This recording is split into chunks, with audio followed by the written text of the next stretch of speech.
Have you ever wondered what the real price of luxury is? Not the number on the receipt, but the cost you don't see. The late-night messages, the unspoken rules, the quiet feeling that someone knows far too much about you.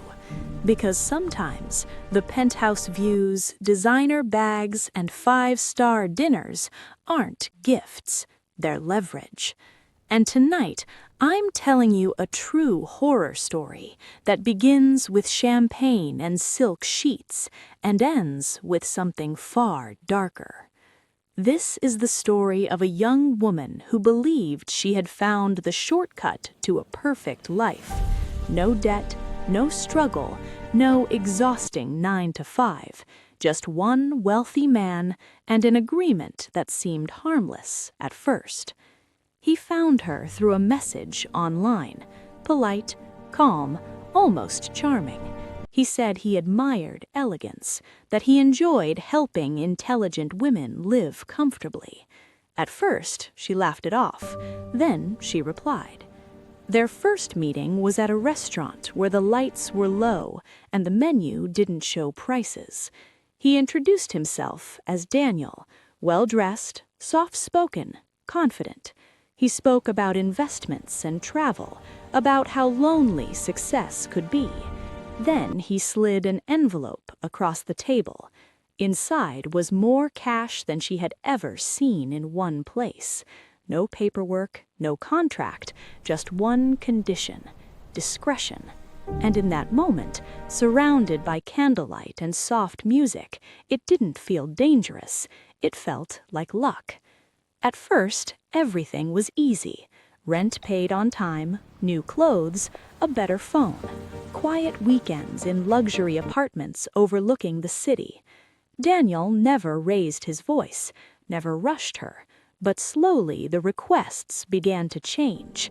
Text me when you get home. Send me a photo. Why did you take so long to reply?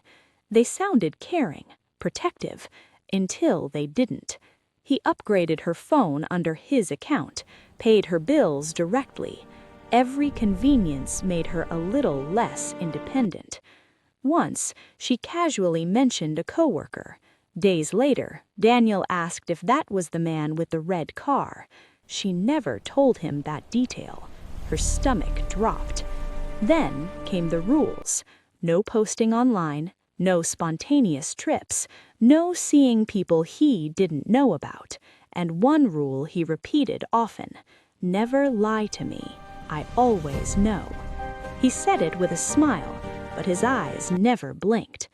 The visits to his penthouse became routine.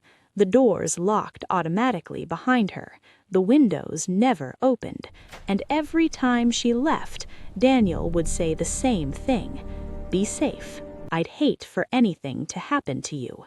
It sounded affectionate, until one night it didn't. Daniel stepped out to take a phone call. She wandered through the apartment, her curiosity louder than her fear. That's when she noticed the door.